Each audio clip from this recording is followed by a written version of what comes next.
How are we doing, guys? And welcome back to 𝐅𝐎𝐻𝐶𝐃. This is your Leeds versus Man City pre-match preview. Yeah, we're playing a very good team, aren't we, on Saturday? There's no doubt about that. There was moments I watched them play Real Madrid and thought, yeah, this is a very, very good team, who's totally at it at this moment in time. But look, there's no doubt it's a high-pressure game for both teams. Look, I know for ourselves, we all know what we're fighting against at this moment in time. We all know it's all about just finishing above that bottom three now for the rest of the season. It's been like that pretty much since the second part of the season. But for Man City have also got the pressure on because they've got to win every game to win the league. Man City are playing a lot of football at this moment in time. And yes, I might be clutching at a lot of straws, but there are certain things that factors that go forward in this game. Ellen Road, for starters, the fact it's a 5:30 kickoff. I think atmosphere-wise, it's probably the best, I think, in terms of a weekend game, other than obviously a nighttime match. 5:30, I don't mind too much. Ellen Road's going to be fully at it. And yeah, there's a few things. I think Man City might rest one or two players.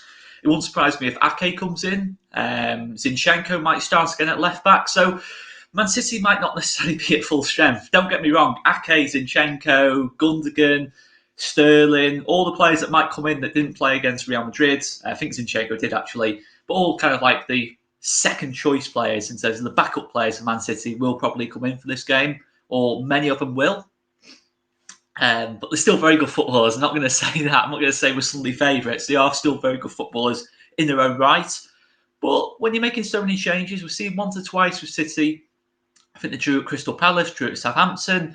Obviously, they lost to Tottenham. I know it's only a couple of games, but City do have the odd game where they can't score goals. And we know that defensively, since Liam Cooper's come back into the team, we've been much improved. Liam Cooper's last 5 games for Leeds United haven't conceded the goal for open play. This is going to be massive going into a game like this. Yes, I know Man City is a totally different kind of test to Crystal Palace and Watford and teams like that. It is a totally different test. But at the end of the day, Crystal Palace had some good players on that pitch. Zaha, Eze, Elise, Benteke came on. Good players. Players that score goals. Season in, season out, and we did a really good job defensively on them. I don't think Illan Melié's had many saves to make in the game. We've maybe not created a lot at the other end of the pitch, but defensively, we've done a really, really good job on them. I think we have improved defensively under Marsch. But yeah, this is where it's a totally different test. Man City is going to test us in different ways. We're not going to have a lot of the ball. Man City regularly, 60-70% of the ball. We know what a Pep Guardiola team is like. It's all about positional play. We're going to have to do a lot of tracking back. Rafinha, Harrison, Rodrigo, James are going to have to track back a lot. They're going to probably spend a lot of this game defending. And that's the same for any team, really, that plays against Man City. Even Liverpool, when they played them in the league a couple of weeks ago, had to do a similar thing. So that's not a criticism of Leeds United. It's just how good Manchester City are. But we've seen from Jesse Marsch, he has played Man City before with Leipzig in the Champions League. And yes, that scoreline of 6-3 isn't what we want on Saturday. But having said all that, it wasn't really a 6-3 game. It was one of those games that I watched back when Jesse Marsch was appointed to get an idea of Jesse Marsch. And to be honest, it wasn't really a 6-3 game. I think it went 2-1, 3-2, 4-3, and Leipzig had to go for it last 10 minutes. City caught them on 2 counters and won 6-3. It wasn't really a 6-3 game. Yes, I know the final score was 6-3, but Leipzig were well in that game for 80 to 85 minutes. Yes, I know Leipzig got different players, etc. Leipzig finished 3rd, 2nd in the Bundesliga, all these different things and that lot. But Jesse Marsch has played against Pep Guardiola before. And it's interesting what his approach will be in this game.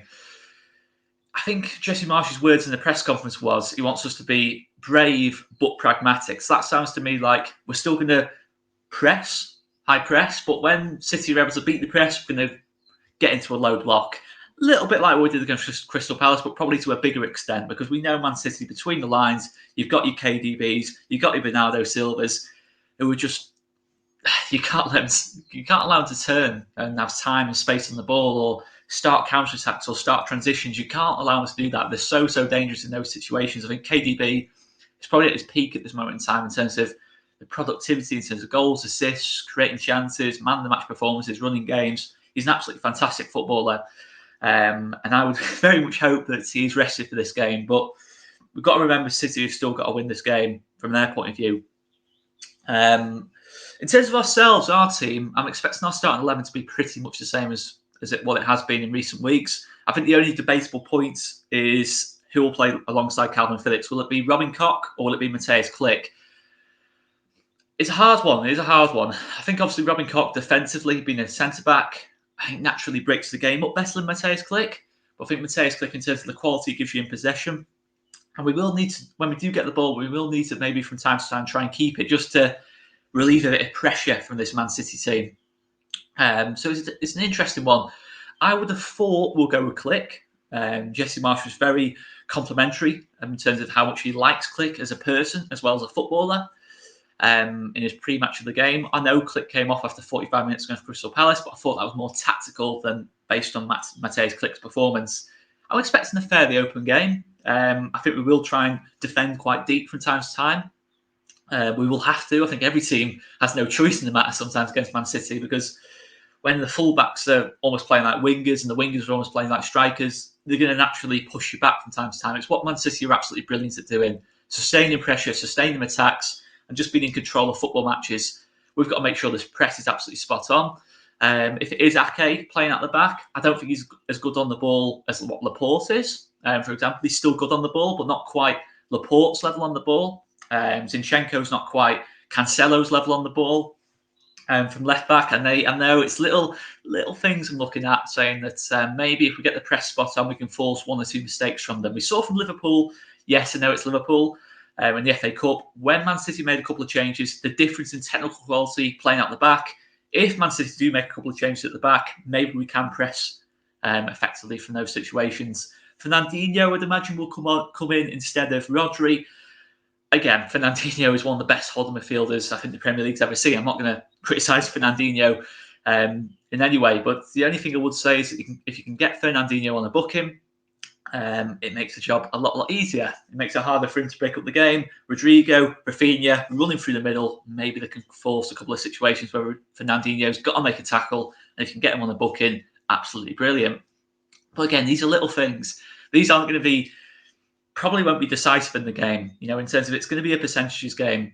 The odds are this is going to be a very, very difficult game for Leeds United, but there's still one or two areas you've seen from teams before: Crystal Palace, Southampton, teams that have took points at home to Man City. You know, these are the kind of things that are targeted. So look, we know it's a very, very difficult game. I think the thing as well is obviously the teams around us have got better games than us in terms of, I think Burnley have got to go to Watford, Everton have got Chelsea. The Frank Lampard Chelsea factor worries me on that one, I'm not going to lie. I think that's after our game. I think that's on the Sunday. Everton play Chelsea. So yeah, it's a difficult one, this, guys. There's no doubt about it. I still feel, though, we'll get more chances in this game than we did against Crystal Palace. I think Man City do play open. I've already said about the fullbacks. Probably Cancelo and Zinchenko in this game are both better going forward than what they are defensively. So maybe Harrison, Rafinha will get one or two moments in behind on the counter. Obviously, Dan James's speed will get us up the pitch from time to time. So there's a few things we can use to our advantage against Man City in terms of physical qualities and technical qualities in Rafinha. But again, I'm not saying this in terms of, Man City will be absolutely terrified of this. I'm just saying these are little things we can use to help us in this game. I know last time we played Man City, we lost 7-0. I'm not going to hide from that. It probably could have been more than 7, to be totally honest with you, in terms of how good Man City were on the day. I don't think obviously we weren't great on the night, but I think it was more the fact that Man City were just unplayable at that particular stage of the season. But last season, you look at it, obviously the game at Ellen Road was an open end-to-end game. It suited us more than it did Man City. And then the game at the Etihad was totally different. We had to defend deep from time to time and then hit City on the counter. I'm hoping for something more like the Etihad, where we're going to have to accept Man City are going to have a lot of the ball, but we have got those threats on the counter in Rafinha, James, Rodrigo, to hurt Man City potentially, because when the fullbacks do push up, it only really leaves 2 at the back. It might be Diaz, Ake, Diaz, Laporte, whoever it is. It only really leaves 2 of them. And if we've got James, Rodrigo, Rafinha on the counter, then maybe we'll get 1 or 2 opportunities. I do think we'll get some chances, but at the same time, Man City will inevitably get chances as well, because they are going to be desperate to make a quick start in this game. So we need the crowd from the first minute, and the crowd will be absolutely spot on, I'm sure. But yeah, there's no hiding from the fact this is a difficult game.